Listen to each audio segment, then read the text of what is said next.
अस्सलामुअलैकुम वरहमतुल्लाहि वबरकातुहू। भाइयों बहनों दोस्तों बुज़ुर्गों, आज हम आपकी खिदमत में एक लतीफ़ा लेकर हाज़िर हुए हैं, लेकिन उससे पहले उस लतीफ़े का पैगाम हम समझ लेते हैं, उस वाक़े का हम पैगाम समझ लेते हैं कि रसूलुल्लाह सल्लल्लाहु अलैहि वसल्लम ने हमें एक दुआ सिखाई है, अल्लाहुम्मा जअल फ़ी ऐनी सगीरा व फ़ी अयुनिन नासी कबीरा।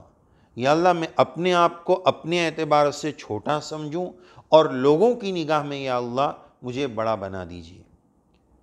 तो आदमी अपने आप को बड़ा न समझे, दूसरों को हकीर न समझे, छोटा न समझे, अपने आप को प्राउड और तकब्बुर से न चले।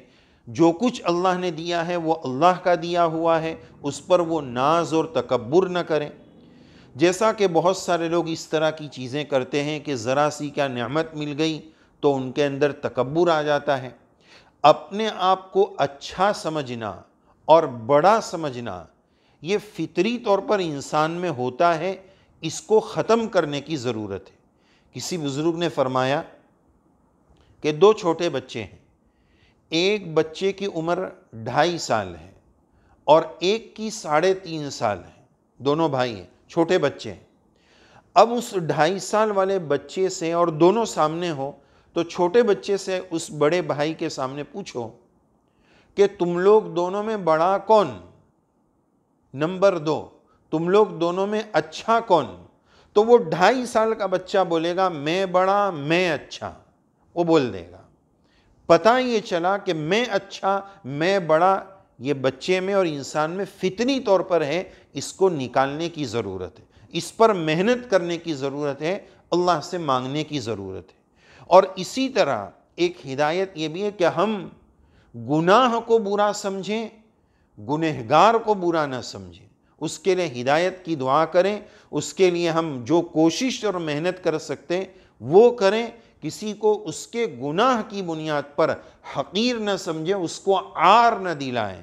इस सिलसिले में तो हदीस शरीफ में सख्त तरीन किस्म की वईद मिलती है कि अगर किसी ने किसी को गुनाह पर आर दिलाई तो जब तक वो बंदा उस गुनाह में मुब्तला नहीं होगा, या आर दिलाने वाला, तब तक उसकी मौत नहीं आएगी। अल्लाह हमारी हिफाजत फरमाए। किसी को हकीर समझने से, किसी को बुरा समझने से अल्लाह ताला हमारी हिफाजत फरमाए।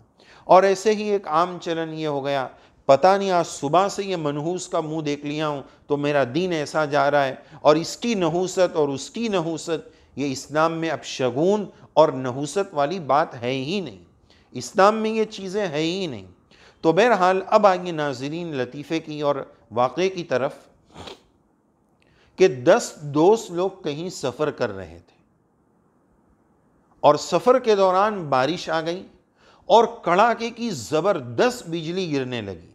ऐसी बिजली कि उन लोगों को डर लगने लगा कि कहीं ये बिजली हमारे ऊपर न गिर जाए। वो डरने लगे। बहुत ज़ोरदार आंधी और ज़ोरदार बिजली चल रही थी। काफ़ी देर तक इनका सफ़र जारी रहा, ये डर का माहौल जारी रहा। फिर बिजली जब बहुत ज़्यादा गिरने लगी तो ये डर गए कि कहीं हमारे ऊपर गिर न जाए।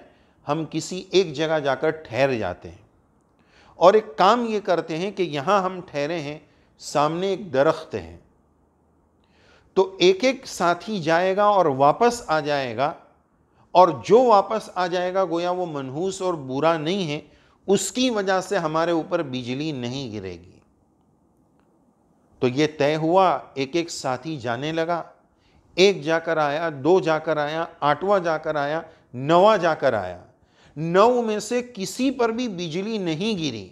तो इन्होंने तय कर लिया कि गोया हम लोग अच्छे हैं, हम लोग बड़े हैं, हमारी वजह से अब बिजली नहीं गिरेगी और हम पर अब बिजली नहीं गिरेगी। अपने तौर पर फैसला कर लिया। अब पूरा कटोरा जो है वो 10वें पर रख दिया कि मनहूस गोया तू है। अब उसको कहने लगे कि तू जा, वो दरख्त को हाथ लगा कर आ। यानी तय हो गया कि अब तो बिजली तेरे ऊपर ही गिरनी है, इसलिए कि तू ही मनहूस है। वो भी घबरा गया कि मुझे मेरे घर वाले से पहले मिल लेने दो, उनसे फ़ोन पे बात कर लेने दो, कहीं बिजली मेरे ऊपर गिर गई तो। ऐसा पूरा पिक्चर बना दिया गया कि गोया वही मनहूस है और बिजली अब उसी पर गिर कर रहेगी। तो उसको प्रेशराइज करने लगे, ज़बरदस्ती करने लगे कि नहीं, अपना एग्रीमेंट ये हुआ है, अब तुझे वहाँ जाना पड़ेगा और तू ही मनहूस है, अब बिजली तेरे ऊपर ही गिरेगी। ज़बरदस्ती करके उसको भेजा। जैसे ही वो वहाँ से निकला, उस दरख्त के पास पहुँचा, सूरत हाल ये बनी कि वो 9 जहाँ ठहरे थे वहाँ ज़बरदस्त अल्लाह का अजाब और बिजली गिर पड़ी, 9 के 9 वहाँ हलाक हो गए। ये लोग समझ रहे थे कि मनहूस को अलग कर देंगे तो हम सेफ हो जाएंगे, लेकिन बंदा कुछ ये चाहता है, अल्लाह कुछ चाहते हैं, और होता वही है जो अल्लाह की चाहत होती है। वो फ़अालुल लिमा युरीद है, वो जो चाहता है वो होता है। अब लोग समझ रहे थे कि मनहूस वो है, लेकिन अल्लाह की चाहत ये थी कि मनहूस ये लोग हैं, ये बुरे हैं, इन्होंने इसको हकीर बना दिया, तो इन पर अल्लाह का अजाब आ गया और वो बंदा जो है वो महफूज हो गया। तो इस वाक़े से हमें ये सबक मिलता है कि हम किसी पर ब्लेम न करें कि तेरी नहुसत से ऐसा हो गया, उसकी वजह से ऐसा हो गया। हर एक को अपने गिरेबान में झांकने की ज़रूरत है कि मेरी बुराई की वजह से ऐसे हालात आ गए। अल्लाह अज़्ज़ व जल ने कुरान शरीफ में फ़रमाया, वमा असाबकुम मिन मुसीबतिन फ़बिमा कसबत ऐदीकुम, जो कुछ मुसीबतें तुमको पहुँचती हैं वो तुम्हारे हाथों का किया धरा है, वो तुम्हारे अपने करतूत है। तो अल्लाह तबारक व तआला से हमें मांगना भी है।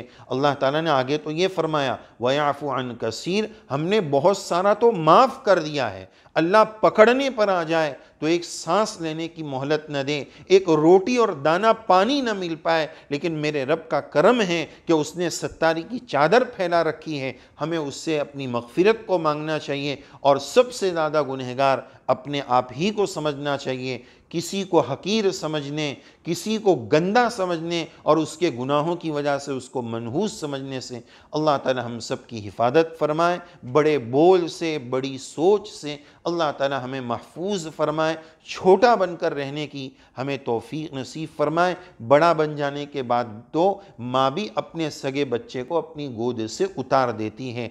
छोटा बनकर रहने की, तवाज़ु के साथ रहने की और हिल्म और बुर्दबारी के साथ रहने की ये अच्छे औसाफ अल्लाह ताला हम सबको नसीब फरमाए। अपने मकबूल बंदों में रब्बे करीम हम सबको शामिल और दाखिल फरमाए।